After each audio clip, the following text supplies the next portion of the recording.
Assalamualaikum warahmatullahi wabarakatuh.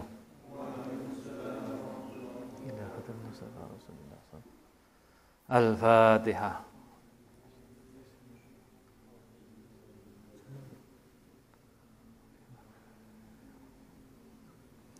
Al-Fatihah.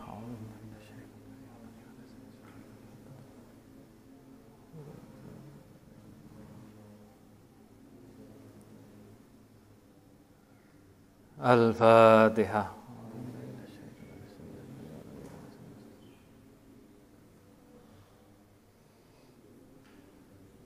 Bismillahirrahmanirrahim. Alhamdulillahirabbil alamin wassalatu wassalamu ala asyrafil anbiya'i wal mursalin sayyidina maulana Muhammadin wa ala alihi wa sahbihi ajmain. Subhanaka la ilma lana illa ma 'allamtana innaka antal alimul hakim. Amma ba'd. Mari kita lanjutkan pengajian kita tentang balaghah. Yang sekarang kita akan memulainya dengan surat Al-Baqarah. Ayat 1, 2, 3, 4, 5, 6, 7 ya. Mungkin sampai 7 atau kita lihat nanti. Yang pertama, yang tidak membawa kitabnya silakan bisa membuka terjemah. Kita akan berusaha memahami maknanya, juga bisa mengamati ayat per ayat yang ada dalam surat Al-Baqarah tersebut. Bismillahirrahmanirrahim. Qauluhu ta'ala alif lam mim. Di dalam alif lam mim ini ada banyak atau banyak seni balaghah ya. Yang pertama fi qoulihi ta'ala alif lam mim ini ada fannul ittisa. Ittisa itu adalah menyebutkan sebuah kata atau ungkapan yang maknanya ini sangat luas. Jadi multi tafsir. Lima tahtamiluhu hadil huruful muqatta'atu minal ma'ani al-wasi'ah. Maknanya sangat luas. Alif lam mim ini kalau kita lihat dalam beberapa kitab tafsir, rata-rata mereka menafsirkan Allahu a'lam bimuradihi. Ini tafsir yang paling aman. Meskipun demikian, ada beberapa tafsir yang berusaha menggali makna-makna yang terkandung dalam alif lam mim. Kalau dirinci ini bisa sampai puluhan makna. Dan saya yakin makna alif lam mim tidak akan berhenti. Semua orang akan berusaha memahami apa itu alif lam mim. Anehnya dalam berita atau dalam riwayat-riwayat, khususnya saya baca dalam tafsir At-Ta'wilat An-Najmiyah, dijelaskan bahwa Rasulullah Sallallahu Alaihi Wasallam itu memahami huruf-huruf ini. Ketika Sayyidina Jibril datang dengan membawa surat Al-Maryam, Kaf Ha Ya Ain Sad. Ketika Jibril mengatakan Kaf, Nabi Muhammad mengatakan alim tu, saya ngerti. Ha alim tu, saya tahu. Ceritanya begitu. Sampai Sod, tadi jawab saya mengerti, saya tahu. Padahal Jibril sendiri tidak paham. Jadi alif lam mim ini semacam kode rahasia yang hanya dipahami oleh Allah tentu saja ya. Dan kekasihnya dalam hal ini adalah yang diberi wahyu, yaitu Sayyidina Rasulullah Muhammad Sallallahu Alaihi Wasallam. Cuma Nabi tidak pernah menyampaikan kepada kita apa makna dari alif lam mim itu. Sehingga ada namanya fannul ittisa di dalam ayat ini, alif lam mim ini. Nah, saya akan menyebutkan beberapa makna dari alif lam mim yang disampaikan oleh para ulama dalam kitab-kitab tafsir mereka. Di antaranya misalnya yang tadi ya, Allah, A itu Allah, lam itu a'lam, mim itu bimuradihi. Allah lebih tahu maknanya. Ada lagi alif lam mim ini dianggap, yang kedua ya misalnya, alif lam mim dianggap sebagai simbol atau lambang-lambang asma Allah. Misalkan A itu alif itu ya, itu adalah Allah. Lamnya itu Al-Latif. Mimnya adalah Al-Majid. Ada juga mengatakan alif di dalam alif lam mim itu adalah A'alaullah. Yang lam lutfullah. Mim mulkullah. Sudah 3. Belum lagi yang menafsirkan alif itu Allah, lam itu Jibril, mim itu Muhammad. Jadi alif lam mim Allah, lalu perantaranya adalah Jibril, lalu sampai kepada Muhammad. Tafsir-tafsir seperti ini luar biasa, banyak sekali. Ada juga yang unik adalah alif lam mim dan yang lain-lain ya. Huruf-huruf muqatta'ah itu dipahami dengan semacam puzzle ya. Jadi kita memasangkan alif lam dipasangkan dengan yang lain menjadi asma Allah. Misalnya begini, ada alif lam ro. Tulis ya, bisa ditulis nanti. Alif lam ro. Ditambahkan lagi hamim. Alif lam ro tambah hamim. Tambah nun. Jadi alif lam ro tambah hamim tambah nun kalau dibaca Ar-Rahman. Jadi huruf-huruf muqatta'ah dalam Al-Qur'an itu punya rahasia tentu saja. Dan inilah yang membungkam orang-orang Arab jahiliyah pada zaman itu.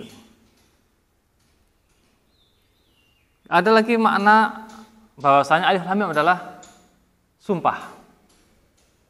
Ini biasa pendapat Ibnu Abbas. Ada juga mengatakan alif lam mim ini adalah nama surat Al-Baqarah itu.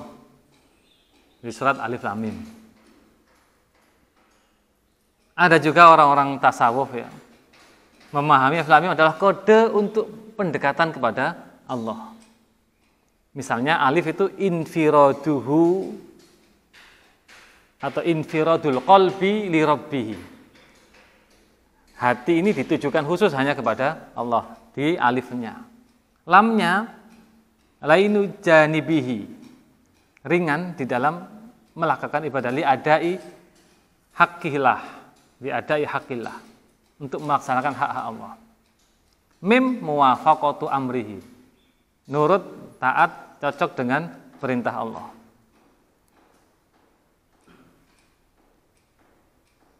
Ini banyak, makanya ada fanul ittisal.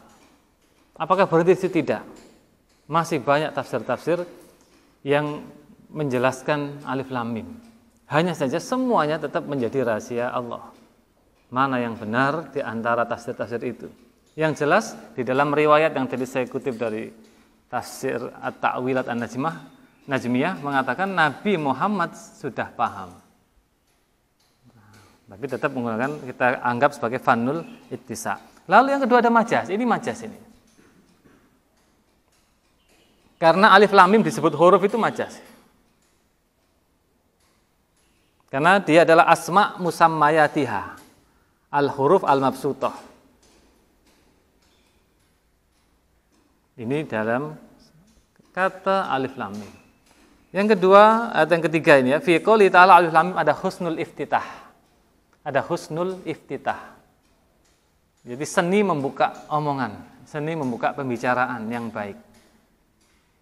Kenapa? Fa innahu ta'ala iftataha bima fihi humudun wa diqqatun litanbihi sami'i 'ala an-nadhari wal fikri wal istinbat.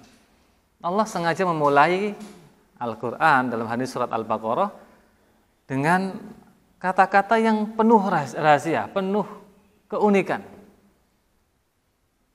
Dengan kata-kata yang menuntut kita untuk berpikir. Sehingga ini mendorong orang untuk mencari tahu apa makna yang terkandung dalam alif lam mim. Ini husnul iftitahnya. Orang Arab zaman jahiliyah sudah biasa menggunakan syair-syair yang baik, yang indah. Ketika turun Al-Qur'an dengan menggunakan huruf-huruf berbahasa Arab, mereka semua merasa lemah di hadapan Al-Qur'an. Seakan-akan Allah mengatakan, iki loh, Quran menggunakan huruf-huruf kalian. Buktinya ada alif, ada lam, ada mim. Coba buatlah seperti ini kalau mampu. Kan ada tantangannya. Fa'tu bi suratin mim mithlihi. Fa'tu bi suratim mithlihi. Fa'tu bi asyri suwalim. Bisa 10, bisa 1 surat. Tantangan ini masih berlaku dan tidak ada yang bisa orang Arab zaman jahiliyah sampai sekarang. Fi qoulihi ta'ala, ayat yang kedua, dzalikal kitabu la raiba fihi hudal lil muttaqin. Fi qoulihi ta'ala, dzalikal kitabu la raiba fihi hudal lil muttaqin. Ini ada husnun nasaq. Husnun nasaq itu adalah keserasian penataan kalimat. Jadi keindahan penataan kata. Ayat tial mutakallim bil kalimat mutataliyat mutalahimat talahuman saliman. Sangat terekat antar satu kata dengan kata yang lain, sangat kuat ikatannya. La raiba fi hudal lil muttaqin. Tidak ada wawu atofnya di sini.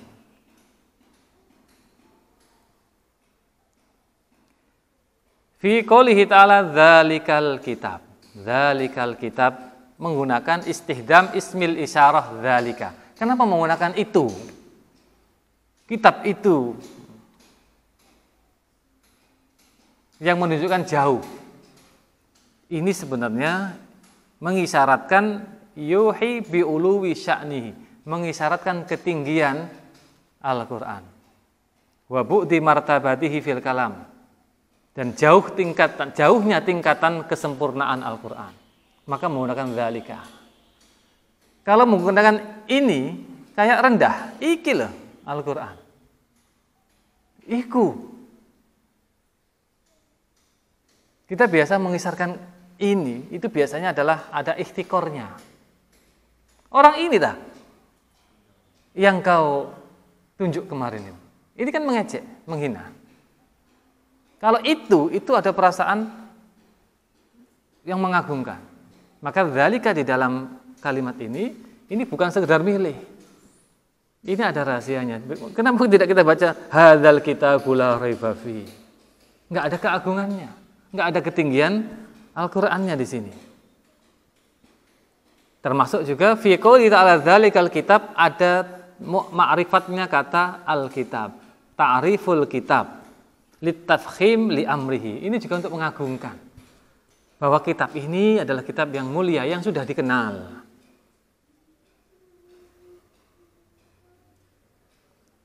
Berikutnya fi qouli ta'ala la raiba fih. La raiba fih ini taukid ya, menguatkan, menegaskan kembali kalimat dzalikal kitab. Jadi seperti la raiba fi huwa dzalikal kitab bimanzilah an yaqul huwa dzalikal kitab. Lalu kenapa kok didahulukan raibanya? Bukan la fihi raibun misalnya. La raiba fihi. Ini menurut Imam Ar-Razi dalam kitab Nihayatul Ijaz, saya kutip di situ. Wa taqdimu raiba 'alal jari wal majrur li'annahu aula bidzikri.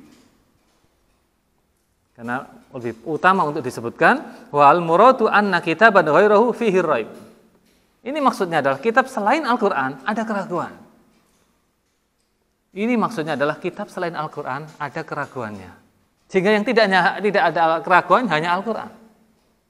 Jadi kata la raiba fi itu mengisyaratkan bahwa kitab lain tidak ada keraguannya. Kitab lain ada keraguannya. Kitab ini tidak ada keraguannya. Lalu kalimat la raiba fih ini juga ada ijaz meringkas ya. Ada yang dibuang di sini. Yaitu ijaz bihadfil mudhaf, yang dibuang adalah mudhafnya. Meragukan kitab itu kan tidak mungkin. Kitab itu bukan sesuatu, bukan sebuah berita atau apa. Kitab ya benda. Kok meragukan benda misalkan ya? Kitab bukan saya mengatakan Al-Qur'an itu benda, tidak. Misalkan kata Alkitab itu. Nah, yang diragukan itu apa? Yang diragukan penurunannya Al-Qur'an. Turunnya Al-Qur'an, hidayahnya Al-Qur'an. Jadi la raiba fihi itu fi hidayatihi, fi inzalihi. Tidak ada keraguan dalam turunnya Al-Qur'an, tidak ada keraguan dalam petunjuknya Al-Qur'an. Karena yang bisa diragukan yaitu petunjuk atau turunnya. Siapa yang berpendapat seperti Al-Iz Abdus Salam dalam kitab Al-Isyarah? Qalahu al-Izz fi al-Isyarah. Fi qoulihi ta'ala hudal lil muttaqin. Fi qoulihi ta'ala hudal lil muttaqin. Ada majas akli. Jadi hudan sebagai petunjuk bagi orang yang bertakwa. Yang memberi petunjuk adalah Gusti Allah. Kenapa yang disebut di sini menunjukkan adalah Al-Qur'an? Ini namanya majas akli. Menyebutkan sesuatu, melakukan sesuatu, padahal yang melakukan adalah orang lain yang menyebabkan atau yang memerintahkan atau apa. Haitsu asnadal hidayata lil Qur'an wal hadi al haqiqi wallah. Karena mensandarkan hidayah pada Al-Qur'an, padahal yang beri hidayah adalah Allah. Ini sama dengan kalau kita mengatakan Bupati Jombang membangun jembatan menghubungkan Kecamatan Peterongan dan Jogoroto. Apakah Bupati yang bangun? Bukan. Yang bangun ya Pak Tukang. Nah, kenapa kok dikatakan Bupati Jombang yang bangun? Karena likaunihi al-amira. Dia adalah yang memerintahkan. Karena dia yang mendanai. Karena dia yang memberikan keputusan dan sebagainya. Menisbatkan pembangunan kepada orang yang sesungguhnya bukan dia yang melakukan pembangunan itu. Hakikatnya, tetapi secara majas bisa dinisbatkan. Ini namanya majas akli. Akal menolak, tidak mungkin Bupati bangun sendiri. Yang bangun pasti Pak Tukang. Nah, untuk apa kok ada majas akli itu? Pertama, majas akli itu gunanya adalah ijaz, meringkas.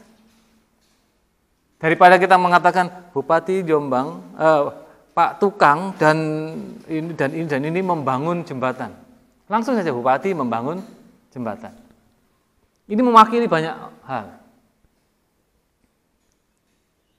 Yang kedua, si'atul lafzi. Lafaz itu menjadi luas maknanya.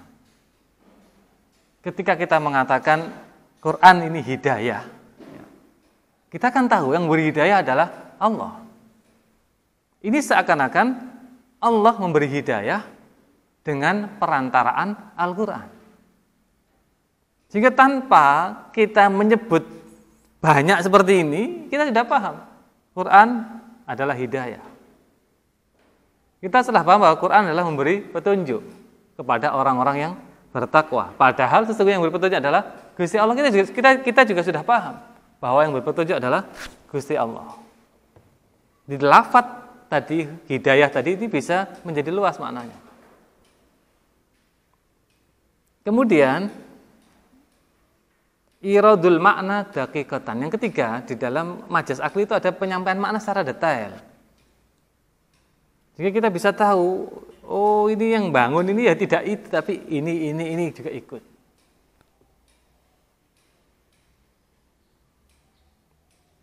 Saya beri contoh lah ya, untuk majas akli itu adalah pernyataan kita yang biasa mengatakan sungai mengalir. Yang sesungguhnya sungai tidak ada yang mengalir. Yang mengalir itu airnya.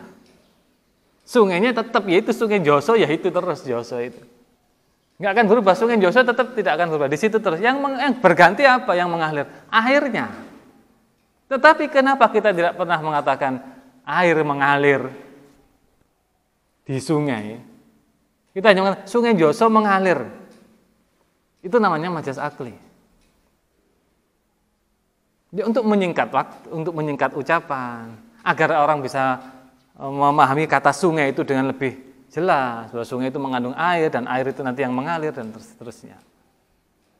Untuk Al-Quran ya jannatin tajri min tahtihal anhar. Yang mengalir bukan anhar tapi airnya. Itu majas akli. Fi qouli ta'ala hudan lil muttaqin. Kenapa hudan itu ada nakirah ya, menggunakan nakirah, tankir. Hudan kenapa dinakirahkan? Litafhim, untuk mengagungkan, untuk memegahkan hal ini. Masdar dipakai hudan itu juga untuk mubalaghah, untuk semakin menjelaskan bahwa ini hidayah benar-benar hidayah. Kemudian hudan lil muttaqin, ini ada iktifa. Fi qouli ta'ala hudan lil muttaqin ada iktifa. Iktifa itu mencukupkan menyebut sesuatu yang lain enggak disebut. termasuk ijaz, termasuk golongan ijaz, ringkas.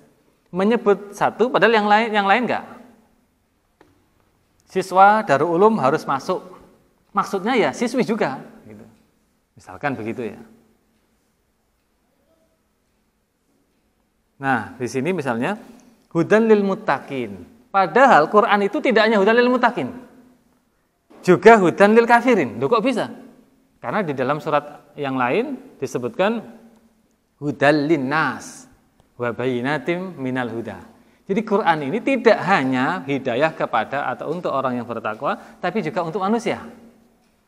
Oleh karena itu ketika disebutkan hudan lil muttaqin saja, maka ada yang tidak disebut di sini. Apa? Wal kafirin. Tapi al kafirin enggak disebut. Iktifa cukuplah disebut al muttaqin saja. Itu iktifa. Itu seni di dalam meringkas. Ijaz termasuk ijaz. Ai wal kafirin ya, kalimatnya itu wa yu'ayyiduhu qauluhu ta'ala hudal linnas. Dikuatkan dengan kalimat Allah dalam surat Al-Baqarah itu hudal linnas. Fi qouli ta'ala hudal lil muttaqin, ada majaz mursal. Bi'tibari ma ya'ulu ilaihi. Majaz mursal menyebutkan sesuatu padahal yang menyebutkan sesuatu yang akan terjadi nanti. Nah, begitu. Misalkan ada orang masih program doktor, dipanggil, hei dokter, itu termasuk majaz mursal bi'tibari ma ya'ulu ilaihi. Kenapa? Karena dia sesungguhnya belum dokter. Loh kok disebut dokter? Nah, kan sebentar lagi dokter dia. Dokternya kan sebentar lagi, belum sekarang. Ada teman kita kuliah kedokteran, ketemu, hei dokter, kapan datang? Belum dokter, belum selesai, tapi dipanggil dokter. Itu majaz mursal. Ini juga begitu. Mereka belum bertakwa. Yang menerima hidayah itu belum bertakwa, tapi kalau sudah menerima hidayah, dia akan menjadi bertakwa, begitu. Jadi hudan lis-sairina ila taqwa. Quran itu petunjuk bagi orang yang nanti akan menjadi orang yang bertakwa setelah menerima petunjuk Al-Qur'an. Ya, ini majaz mursal bi'tibari ma ya'ulu ilaih. Tentu menurut beberapa ulama ya.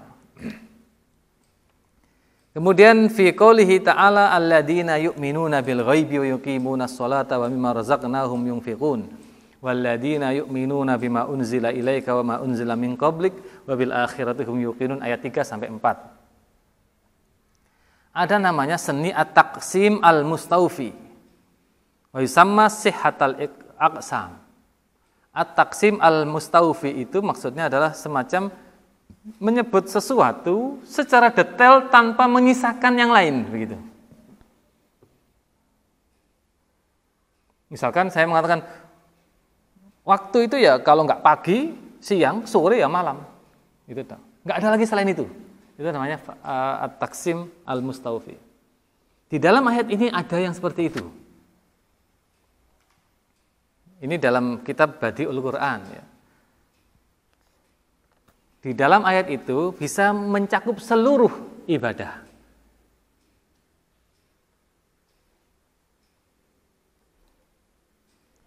Apa ibadah itu? Ya dikatakan fastau abad jami'al awsafil mahmudah.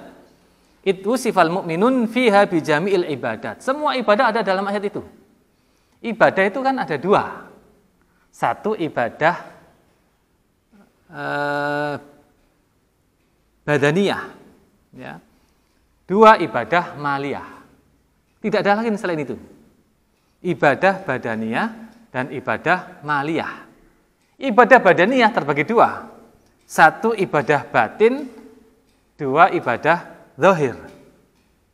Nah, kita bayangkan, satu badaniyah, dua maliyah. Yang badaniyah terbagi dua, yaitu batin dan zahir. Semua ini ada di dalam ayat ini. Ibadah batin ada, ibadah zahir ada yang badaniyah. Ibadah maliyah juga ada. Apa? Yes, ibadah batinnya. Apa batin termasuk dari badaniyah ya. Ibadah batinnya apa? Yu'minuna bil ghaibi. Iman kepada yang gaib. Itu batin.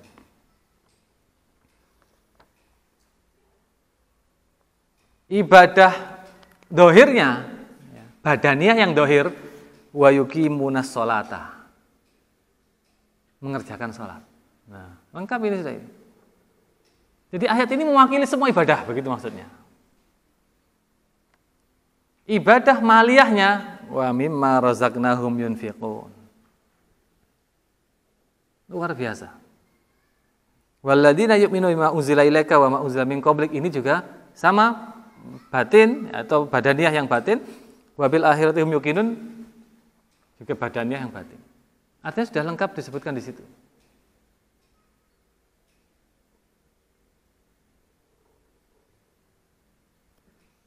Nah, ayat yang Yang keempat ya, walladzina yu'minuna bima unzila ilaika wa ma unzila min qablika wa bil akhirati hum yuqinun. Ini mencakup 3 masa. Itu keistimewaannya. Beriman dalam 3 masa.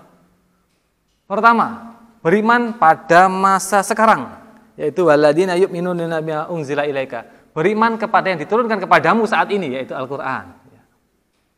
Yang kedua, wa ma unzila min qablik, beriman pada kitab yang diturunkan sebelumnya, beriman pada masa lalu. Masa sekarang, masa lalu, wa bil akhirati hum yuqinun, masa depan. Ini hebatnya Al-Qur'an. Ketika menggambarkan sesuatu, menggambarkan dengan detail. Semua disebut. Jadi mau masa apa kamu? Masa sekarang ini, yu'minuna bima unzila ilaika. Masa lalu, wa ma unzila min qablik. Masa depan, wa bil akhirati hum yuqinun. 3 masa di dalam keimanan itu disebut semuanya. Namanya sihatul aqsam atau at-taqsim al-mustawfi. Fi qoulihi ta'ala alladzina yu'minuna bil ghaibi walladzina yu'minuna bima unzila ilaika. Kenapa diulangi yu'minunanya? Tikraru yu'minuna. Ala faidatu at-tarsihu. Tarsih itu mengokohkan, menancapkan fi dzihni di dalam benak kita, pada akal kita. Wa ta'sir fil atifah, untuk mempengaruhi emosi kita. Bahwa iman ada iman dan alladzina yu'minuna, orang-orang yang beriman. Untuk ditancapkan pada benak kita. Bahwa ini harus beriman dan sebagainya. Fi qouli ta'ala alladzina yu'minuna bil ghaibi. Ini ada iktifa yang tadi ya. Iktifa itu meringkas menyebut yang satu saja, tapi yang lain enggak disebut, tapi termasuk nanti bisa kira-kira begitu. Apa alladzina yu'minuna bil ghaibi? Iktifa sebenarnya adalah wasyahadati. Karena al-ghaib wasyahadah adalah satu pasangan. Ini ada dalam kitab Al-Burhan fi Ulumil Quran, Imam Az-Zarkashi. Li'anal iman bi kullin minhuma wajibun. Karena mengimami al-ghaib dan asyahadah wajib. Tidak hanya ghaib saja, asyahadah juga harus diimani. Kenapa disebutkan ghaib saja? Syahadahnya tidak. Wa asarul ghaiba li'annahu abda. Karena ini lebih luar biasa begitu.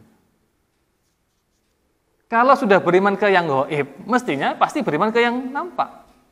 Kalau beriman ke yang nampak, belum tentu beriman ke yang gaib. Itu adalah nalar Al-Qur'an. Kalau beriman pada yang gaib, pasti beriman pada yang nampak. Itu maksudnya ya. Fi qoulihi ta'ala wa mimma razaqnahum yunfiqun, ijaz bihadfil maf'ul. Membuang maf'ul bihnya. Wa mimma razaqnahum yunfiquna al-mal. Ya, ada mal atau amwalahum atau yunfiqunahu.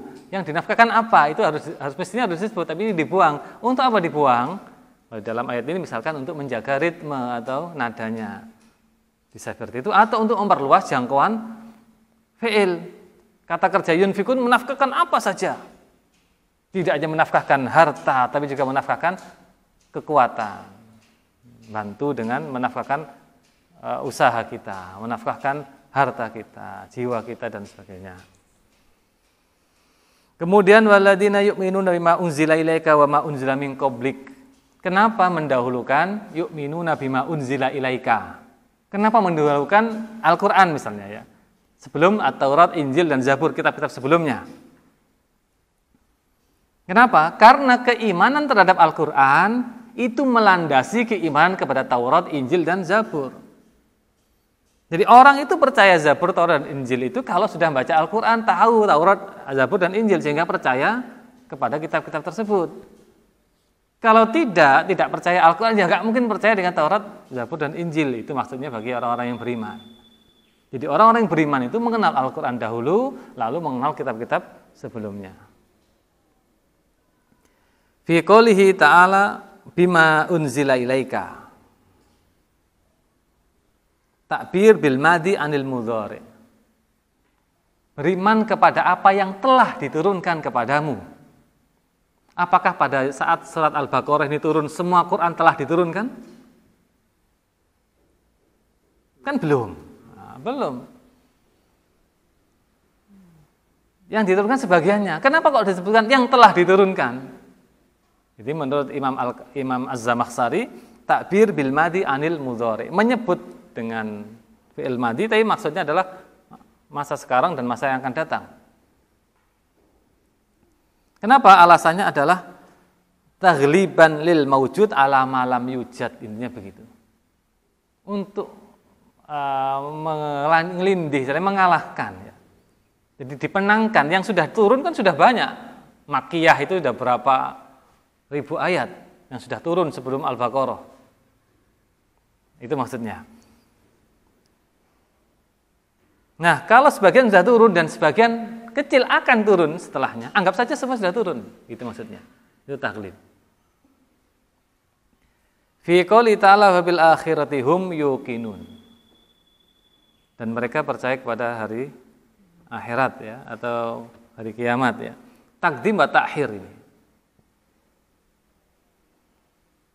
Mereka lah beriman kepada orang-orang yang mereka lah meyakini hari kiamat atau hari akhirat. Takdim wa ta'khir lil ihtisas. Kan hanya mereka lah yang begitu. Ai la bi ghairiha ka ahlul kitab. Tidak selain akhirat itu sebagaimana ahlul kitab. Fi qouli ta'ala ulaika ala hudam mir rabbihim wa ulaika humul muflihun. Ayat kelima ya, ulaika ala hudam mir rabbihim wa ulaika humul muflihun. Ada pengulangan ulaika. Ulaika ala hudam mir rabbihim wa ulaika humul muflihun. Kenapa diulang? Libayanil ainayati bi sya'nil muttaqin. Tikraru ismil isyarah ulaika libayanil ainayati bi sya'nil muttaqin. Untuk menunjukkan, menjelaskan perhatian kepada orang-orang yang bertakwa itu. Wa dhamiruhum wa ulaika humul muflihun. Mereka lah orang-orang yang beruntung. Hum itu li ifadatil hasri. Untuk berfaedah atau menunjukkan hanya mereka sajalah, pembatasan misalnya. Mereka sajalah yang beruntung. Yaitu yang tadi, beriman kepada ghaib dan asyahadah. Kemudian sholat, infak, lalu beriman kepada kitab-kitab, dan saat tadi itu, hanya mereka lah saja orang-orang yang beruntung. Ka'annahu qala humul muflihun la ghairuhum. Wa fi ijaz bi hadfi su'alin muqaddar. Di dalam ulaika la hudam mir rabbihim itu seakan-akan menjawab pertanyaan. Itu hebatnya tuturan Al-Qur'an. Apa pertanyaannya? Setelah diceritakan orang-orang yang bertakwa adalah orang yang sholat, orang yang beriman pada ghaib, yang sholat, yang infak, yang beriman pada kitab-kitab dan percaya pada hari akhir, apa sih mereka itu? Kalau sudah beriman mau apa? Gitu. Kalau sudah bertakwa seperti itu ada apa? Misalkan ada takdir pertanyaannya, wa ma yahsulu li haula'il mausufina bi hadhihi sifat. Lalu kalau sudah bertakwa dengan sifat seperti itu lalu mau apa sih? Dapat apa begitu? Jawabannya ulaika ala hudam mir rabbihim wa ulaika humul muflihun. Jadi menjawab pertanyaan yang belum ditanyakan gitu. Itu kalau tidak jeli di dalam menata kata-kata enggak mungkin bisa begitu. Fi qouli ta'ala ulaika ala hudan. Hudan ini juga tankir ya. Tankir itu dinakirahkan. Alal huda tidak ada alnya maksudnya ya. litafhim, untuk mengagungkan. Ka'anahu ta'ala qala ulaika lahudan la yublahu kunhuhu wa la yuqdaru qadruhu. Hidayah yang mereka dapatkan itu tidak bisa dinilai, tidak bisa dikira-kira. Fi qouli ta'ala ulaika lahudam, itu ada isti'arah tasrihiyah tabaiyah. Tabaiyah karena menggunakan huruf, ya. Haitsu syabbaha halal muttaqin bi haliman i'tala suhwata jawadihi. Suhwah itu adalah apa ya? Tempat penunggangan kuda itu. I'tala itu menaiki. Jadi seakan-akan keadaan orang yang muttaqin, orang yang bertakwa itu disamakan dengan orang yang menaiki kuda cepat. Mapan di atas kuda cepat. Lalu dihilangkanlah itu semua itu. Lalu dia ambil alanya saja. Wastu'irat kalimat ala adalah alal isti'la. Jadi seakan-akan mereka itu berada di atasnya hidayah itu. Ya, seperti tadi digambarkan orang yang berada di atasnya kuda yang berlari cepat.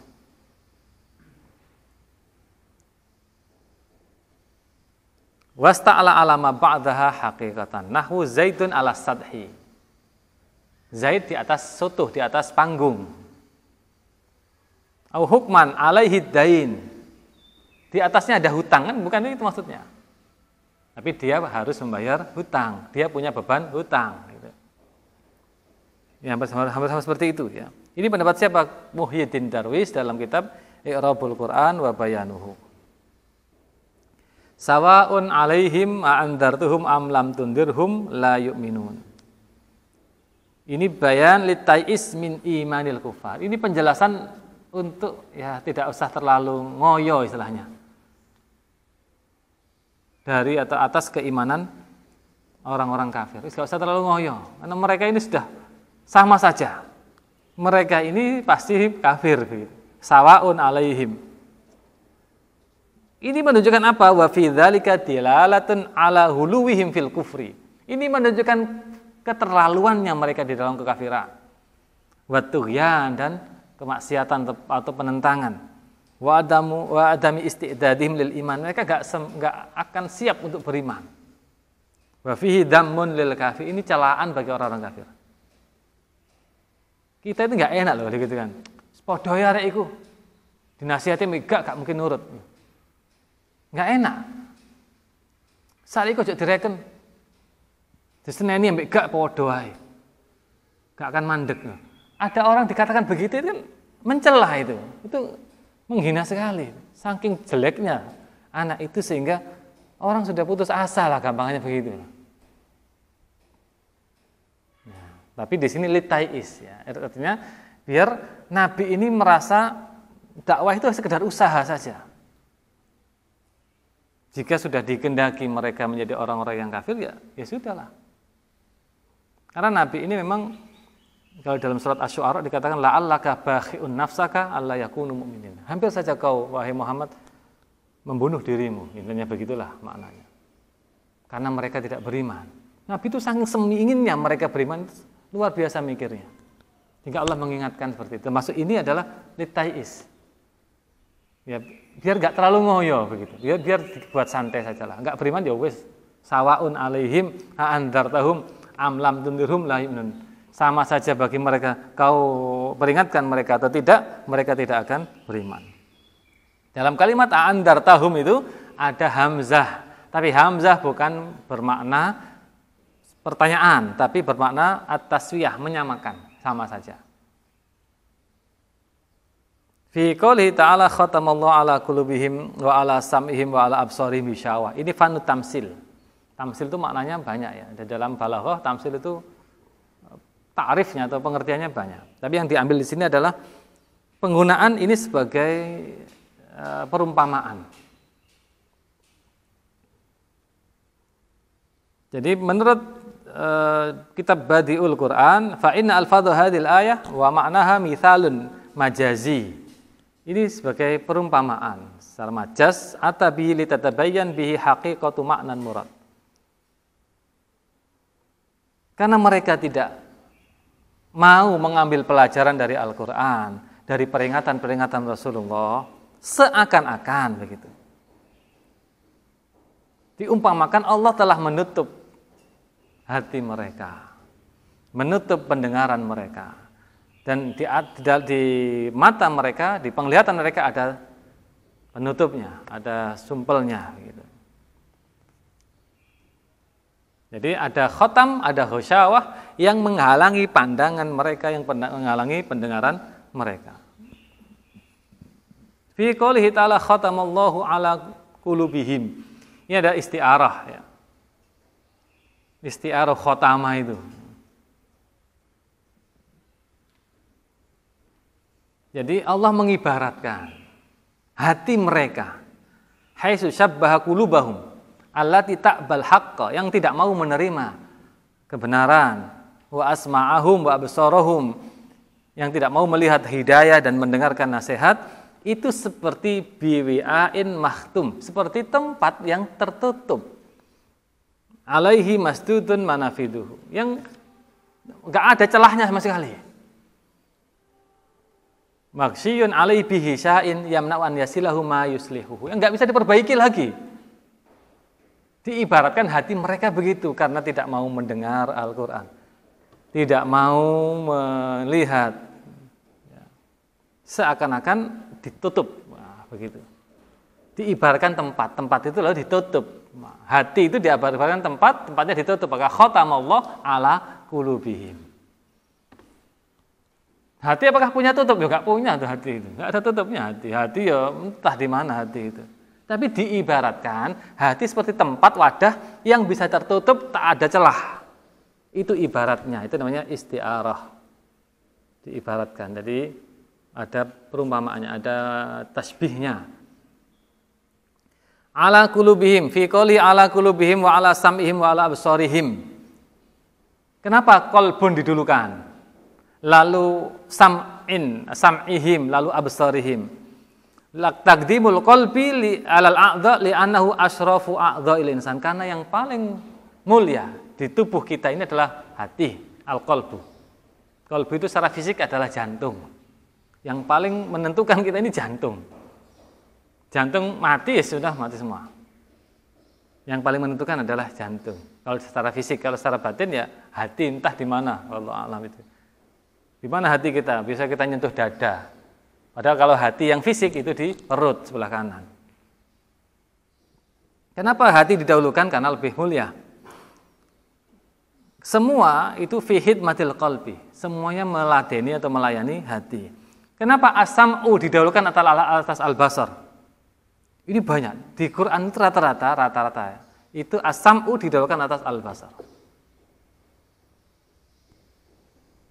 Karena as-sam'u itu lebih mulia daripada al-basar. Ini pendapat Imam Ar-Razi dalam tafsirnya. Nah, kenapa beliau berpendapat demikian? Menurut beliau begini, karena tidak ada nabi yang tuli. Nabi yang buta ada. Karena sam'un itu adalah sarana, pendengaran itu ya, itu sarana mendapatkan petunjuk.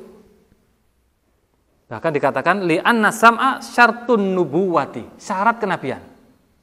Menurut Imam Ar-Razi, bi khilafil basar, mata atau penglihatan ya, bukan penglihatan tidak.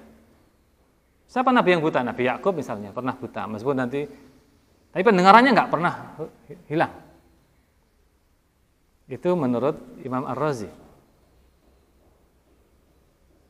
Kalau di dalam Al-Qur'an dijelaskan ya dengan beberapa rentetan ayat. Kenapa sam'un itu didahulukan? Nah, ada juga yang mengatakan karena anak kecil ketika lahir itu bisa mendengar dulu. Secara normal ya, begitu. Tapi atau bukan tapi, setelah bisa mendengar nanti dia akan bisa melihat. Tapi mungkin ada beberapa kejadian yang tidak normal. Tapi umumnya anak kecil itu setelah lahir dia akan mendengar dahulu, lalu bisa melihat. Jadi urutannya adalah dalam penciptaan itu memang sam'un duluan. Jadi li'anna Allah Ta'ala haitsu dzakarahuma qaddama sam'a 'alal basar. Allah selalu mendahulukan pendengaran atas penglihatan. Li'anna taqdim dalilun 'ala tafdzil. Mendahuluan itu menunjukkan keutamaan. Ya, itu tadi. Tidak ada nabi yang tuli, tapi ada nabi yang buta. Karena as-sam'u ada syartun nubuwah. Syarat kenabian itu harus punya pendengaran. Walahum adabun azim, ya. Tankirun adab. Fi qoulihi walahum adabun azim, tankirun adab. Tankiru adabin. Ada adab ini dinakirahkan. Lil isyarah ila anau naun minhu majhulul kam wal kaif. Bahwa siksaan ini tidak bisa dicerna. Apa siksaannya? Enggak tahu, itu luar biasa sudah. Sengaja memang naun minhu majhul al-kam wal kaif. Dan bagaimana kuantitas siksaan itu, bagaimana kualitas siksaan itu, ini memang sengaja dinakirahkan. Fi qoulihi amanna billah wa bil yaumil akhir wa ma hum bimumin. Ini ada tibakus salbi. Tibak itu menyebut dua hal yang bertentangan di dalam satu kalimat. Bisa begitu ya, atau yang berpasangan, samawat wal ardi bisa. Dia kaya harta, miskin hati. Ini tibak. Kalau tibakus salbi itu menyebutkan kata dengan kalimat negatifnya. Dia beriman, mereka tidak beriman. Beriman dan tidak beriman itu tibakus salbi. Amanna billah, amanah kami beriman. Ini kan berarti kalimat positif ya. Wa ma hum bimumin kalimat negatif. Digandeng dari satu tibakus salbi. Kenapa sih kok kita harus menyebutkan sebuah kata itu dengan lawannya? Karena al-asya tatamayazu biddiddi. Sesuatu itu bisa dibedakan kalau kita mencari lawan katanya. Kita tahu besar kalau tahu kecil begitu. Kita tahu mahal kalau tahu yang murah. Kalau nggak ada yang murah, itu harga satu, nggak ada mahal, nggak ada murah. Itu maksudnya. Ya. Jadi tibakus salbi itu seni ya, seni bertutur. Ini muhassinat, termasuk muhassinat maknawiyah. Fi qoulihi ta'ala amanna billahi wa bil yaumil akhir tikrarul ba' lit ta'kid. Kenapa ba'nya diulang? Amanna billahi wa bil yaumil akhir. Ini untuk menegaskan kembali, untuk menguatkan. Untuk menghilangkan nafyan lil raibati wa ibadan lituhmati. Untuk menghilangkan keraguan. Menjauhkan prasangka. Mereka maunya mengaku beriman. Agar tidak dituduh tidak beriman. Tapi billah bil yaumil akhir. Padahal mereka tidak beriman. Munafik ya, ini orang-orang munafik. Fi qoulihi ta'ala wa ma hum bimumin udulun anil fi'li ilal ismi. Awalnya amanna fi'il. Lalu penutupnya kok wa ma hum bimumin isim fa'il. Ini di dalam bahasa ya, bahasa Arab ada seninya begitu. Ini seni udul anil jumlatil fi'liyah ilal jumlatil ismiyah. Ada alasannya biasanya begitu itu. Tidak sembarangan. Nah, di sini kenapa dari fi'il yang pertama aman, nah ini fi'il, penutupnya wa ma hum bimumin isim. Mestinya kan wa ma amanu gitu aja. Wa ma amanu amanna billahi wa bil yaumil akhir wa ma amanu. Itu mesti kalau sama-sama fi'ilnya. Kenapa tidak diganti dengan wa ma hum bimumin? Pertama alasannya liyutabiqa qaulahu amanna. Bukan. Walakinnahu adala 'anil fi'li ilal ismi li ikhraji dzawatihim min adadil mu'minin. Untuk mengeluarkan mereka yang telah mengaku beriman pada Allah dan hari akhir ini yang padahal tidak. Sebenarnya tidak. Orang munafik itu. Dikeluarkan dari mukmin, wa ma hum bi mu'min. Mereka tidak termasuk golongan orang mukmin. Kalau wa ma amanu, ini tidak ada kata golongan di situ. Nah, disebut hum wa ma hum bi mu'minin untuk mengesankan bahwa mereka tidak termasuk golongan orang-orang yang mukmin. Itu. Wa akata bil ba'lil mubalagha fi nafyil iman anhum. Wa ma hum bi ada binya itu. Wa ma hum bi mu'minin. Kenapa ada baknya? Untuk menegaskan. Memang tidak beriman mereka itu. Memang benar-benar tidak beriman. Lil mubalaghah fi nafyil iman anhum. Untuk menegaskan bahwa mereka benar-benar tidak beriman. Itu kan bagus ya. Kalau wa ma amanu, mereka enggak beriman gitu. Tapi kalau wa ma hum bi mu'minin, maknanya bisa mereka tidak beriman dan mereka tidak termasuk golongan orang-orang yang beriman. Jadi pengakuan saja ditolak, apalagi penggabungan mereka kepada orang-orang yang beriman, nggak bisa. Nah ini keistimewaan. Saya mengatakan ini adalah keindahan. Ini adalah hal yang luar biasa yang Allah tampakkan kepada kita di dalam bahasa-bahasa Al-Quran. Tentu kita bisa mengambil pelajaran dari semua yang telah kita pelajari pada hari ini. Baik, mungkin kita akhiri dengan membaca Al-Fatihah.